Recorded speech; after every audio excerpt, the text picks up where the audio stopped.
Bom, o Vida Melhor abordou os principais problemas da coluna muito recentemente. A gente recebeu muitas dúvidas, tanto pelo nosso WhatsApp quanto pelo Instagram. E para responder a essas questões que ficaram pendentes, além de ensinar como a gente vai fazer aí o nosso home office ou o nosso tempo de aposentadoria, às vezes você já está tranquila aí na sua casa, sem provocar lesões e exercitando o seu corpo, é o que eu converso via Skype com o Dr. Luciano Miller, que é ortopedista e cirurgião da coluna do Hospital Albert Einstein.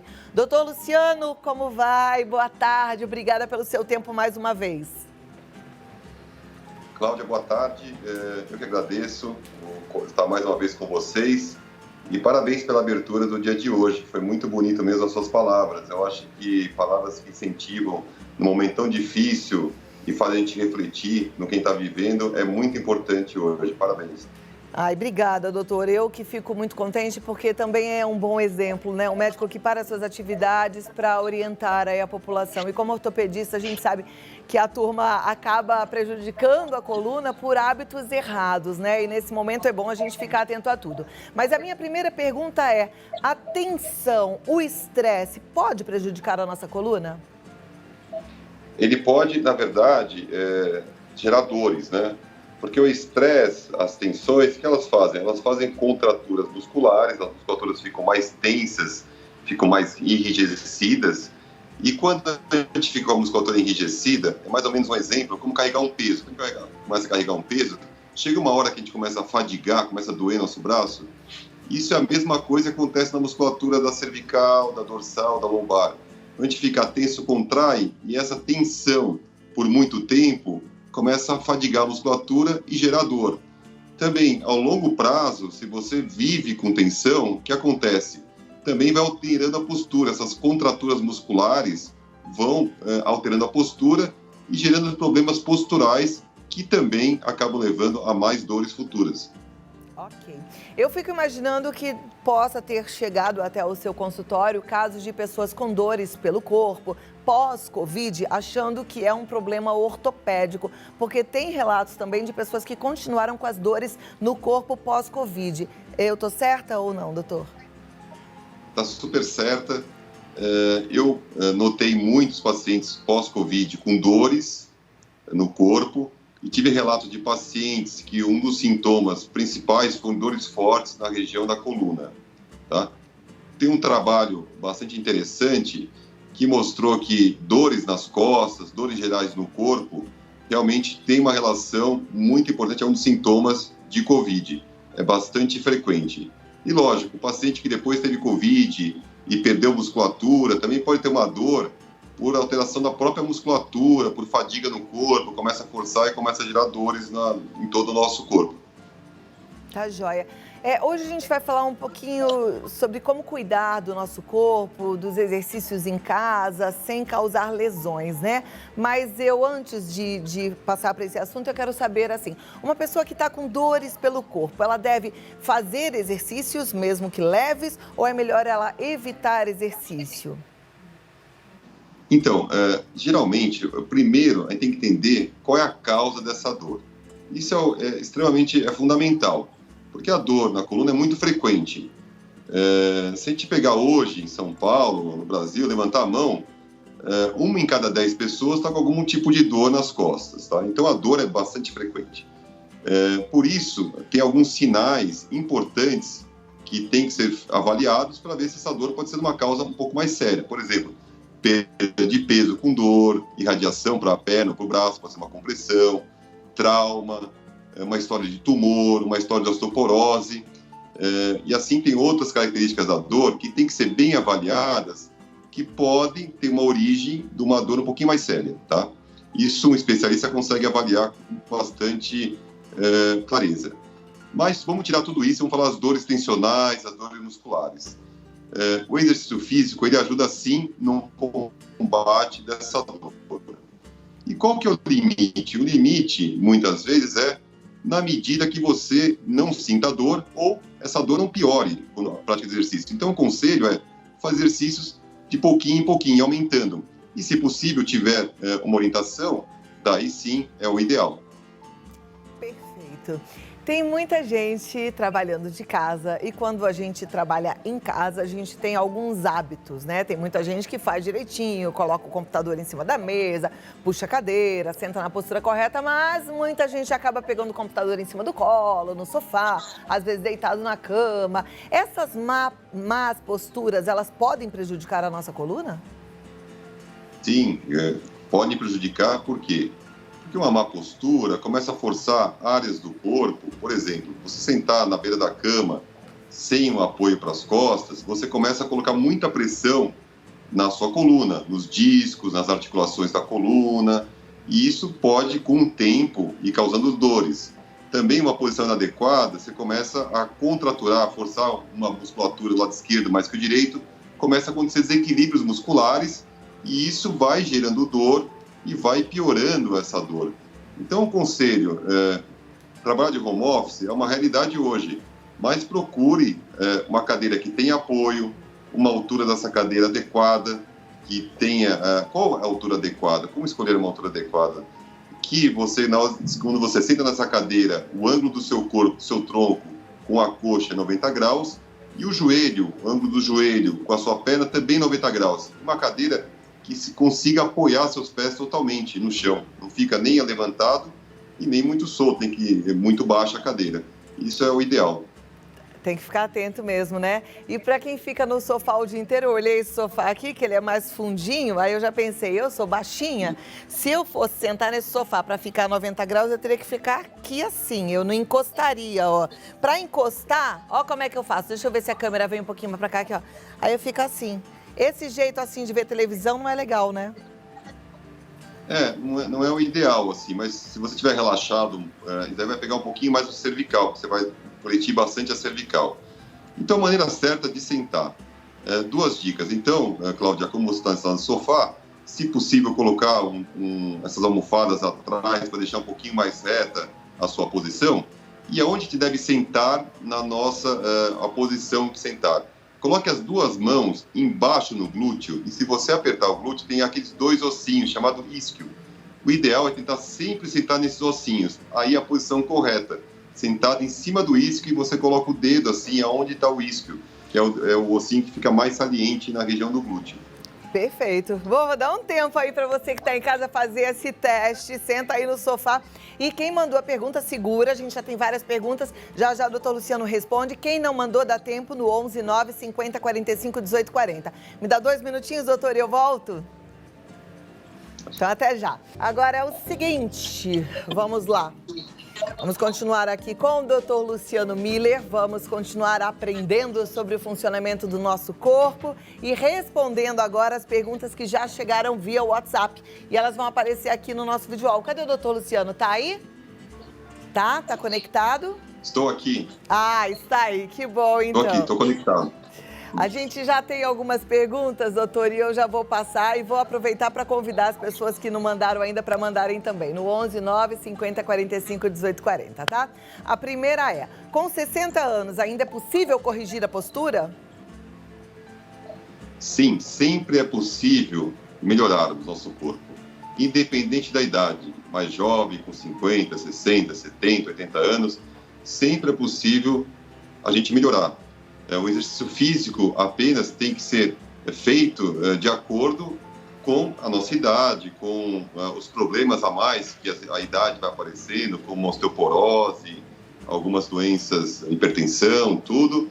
Mas o nosso corpo, a gente sempre pode melhorar e é importante a gente tentar sempre cuidar dele, que é o que Deus nos deu, então cuide bem do seu corpo. Tá, joia. Doutor Luciano, eu vou aproveitar para te perguntar uma coisa que é curiosidade minha. Às vezes eu vejo umas pessoas assim, ó, corcundinhas, e eu tenho vontade de fazer assim, sabe? Na pessoa. Isso faz mal ou a gente pode fazer? E aí eu tô pensando já até nas pessoas mais idosas. Tem aqueles extensores de coluna que a gente prende aqui no braço e puxa para trás. Isso, ok? Funciona? Isso ajuda inicialmente para manter a postura, para conseguir ter uma visão melhor da nossa postura, para tentar corrigir.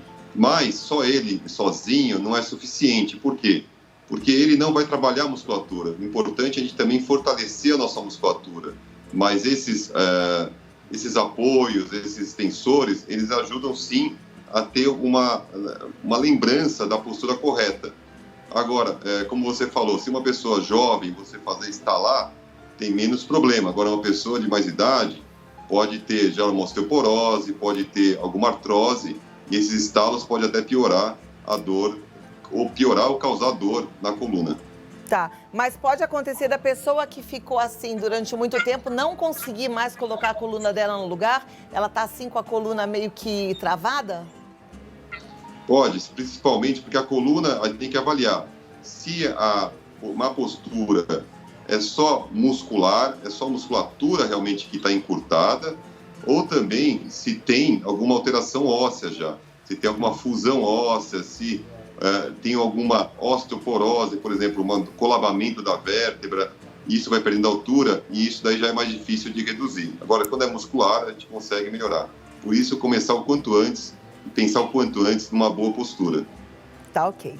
Próxima pergunta, então, já vai para a tela. Sinto muita dor na coluna ao andar e principalmente ao ficar em pé por muito tempo. Por que isso acontece? Gente, nas próximas perguntas, mandem, por favor, o nome e a cidade para eu poder mandar um oi para vocês, tá bom? Mas, doutor, muita dor na coluna ao andar e quando fica em pé, por quem?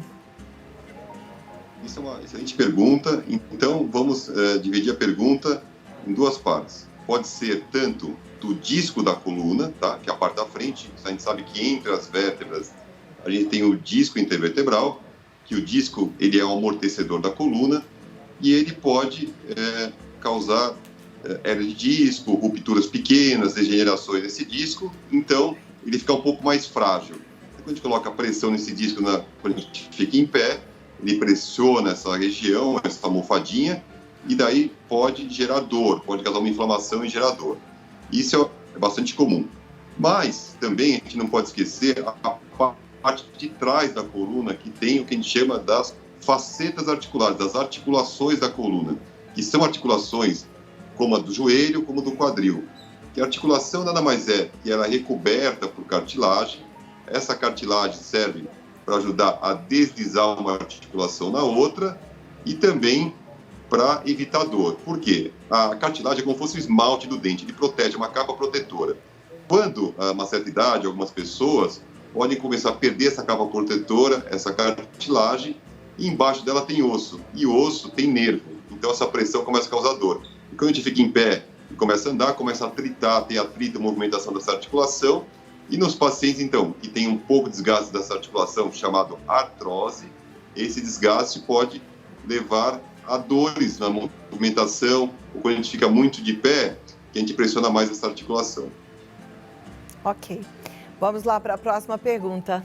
Já na tela, cadê? Ainda não é essa, não. Aí. Doutor, posso fazer musculação mesmo tendo osteopenia na coluna e no quadril? É uma boa pergunta. Pode e não. Deve fazer musculação.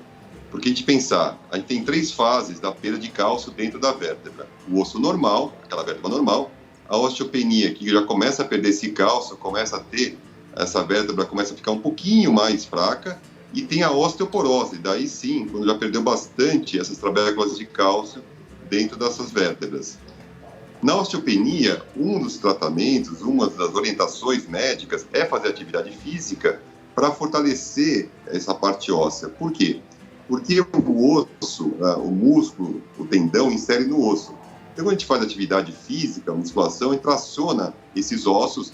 E o que faz para não romper o osso? Ele se fortalece. Então, uma das formas de você evitar essa osteopenia que você tem hoje, de virar uma osteoporose, é você colocar tração nessa parte óssea, fortalecendo, e assim fora. Leites, derivados ou medicações específicas, você evita a evolução de uma osteoporose. Ok. Gente, tem que fazer então, hein? Eu sempre falo para os meus amigos, musculação, primeiro que não é escolha, segundo que não é estético. Até tem aí uma consequência boa estética, mas é remédio, né? A gente tem que fazer, não tem jeito, tem que ter músculo, né, doutor? Sim, é extremamente importante ter músculo. E tem uma questão muito importante que me pergunto, tem uma questão assim que fala assim, a musculação é muito pesado, eu vou machucar tudo. Não é verdade. Na verdade, para a terceira idade, a musculação é extremamente boa, porque você fazendo com bastante orientação, os exercícios são super controlados, você consegue sentar, colocar no aparelho, protege, fortalece e machuca menos até que outras atividades que a gente acha que são melhores e, na verdade, a musculação é uma boa atividade para fortalecer e quando a gente fica na terceira idade. Perfeito. Vamos lá, próxima pergunta. Dr. Luciano Miller conversando com a gente, é da Eliette, do Rio de Janeiro. Sinto uma dormência e formigamento no meio da coluna, que surge do nada, some rapidamente, mas sempre volta. O que pode ser? Pode ser, principalmente, pode ser uma contratura muscular. Às vezes, a gente tem várias contraturas e a vértebra roda e a musculatura fica um pouco mais contraturada e isso vai causando um formigamento nessa musculatura e quando a gente estende rápido a musculatura, a gente mexe e já melhora, tá? Isso pode ser. Também pode ser um formigamento, alguma compressãozinha distal de algum nervo, tudo mais sensitivo que também pode dar essa dormência. Por exemplo, algum movimento que a gente faz, alguma posição, a gente pressiona um pouquinho mais esse nervo, gera uma dormência e logo rapidamente a gente se mexe e melhora, tá? Tá ok. Bom, eu gostaria de ficar conversando horas aqui, porque assunto de saúde não falta e a gente tem sempre que aprender mais, né? Mas o nosso tempo acabou, doutor Luciano, mas eu queria te deixar aí um minutinho final para dar alguma consideração para a turma que está em casa. Eu queria agradecer realmente novamente o convite. Eu acho que para quem está em casa, procure, se você tem uma dor, que é uma dor constante, procure um especialista. Também, se você não tem dor, você já tem um episódio de dor, já está bem, procure fazer atividade física. Atividade física é extremamente importante para a gente cuidar do nosso corpo. Cuidando do nosso corpo, a gente evita não só dores no corpo, hérnias, problemas osteomusculares, artrose, mas também a gente controla melhor a pressão, controla a nossa glicemia e evita problemas de saúde. E hoje em dia, com o Covid, a gente vê a importância que tem da gente, da prevenção, de ter uma saúde em dia, de cuidar da nossa saúde. E também, como você colocou muito bem, Cláudia, no início, importante, eu acho que um dos maiores presentes que Deus nos deu foi a vida em nosso corpo. Então, cuide bem do seu corpo, porque ele é que você vai ter por agora e no resto da sua vida. Então, cuide bem para envelhecer saudável. Tá, muito obrigado. Eu é que agradeço, muito obrigada. Volte rápido e volte sempre, tá bom? Vou passar seus contatos aqui. Obrigada, doutor. Doutor Luciano Miller, ele está no site colunar.com.br. Colunar.com.br. No Instagram, Dr. Luciano Miller. Ou então no Clínica Colunar. Aliás, segue os dois lá, porque você vai ter informações sempre e é bom a gente aprender sobre o nosso corpo, né? A gente não pode dar bobeira mesmo, sabe? A gente tem que ficar atento ao que faz bem pra gente. É uma forma da gente até agradecer pelo presente que a gente ganhou, que é o nosso corpo, que é a nossa saúde. Então, vamos lá, prestando atenção e não bobeando.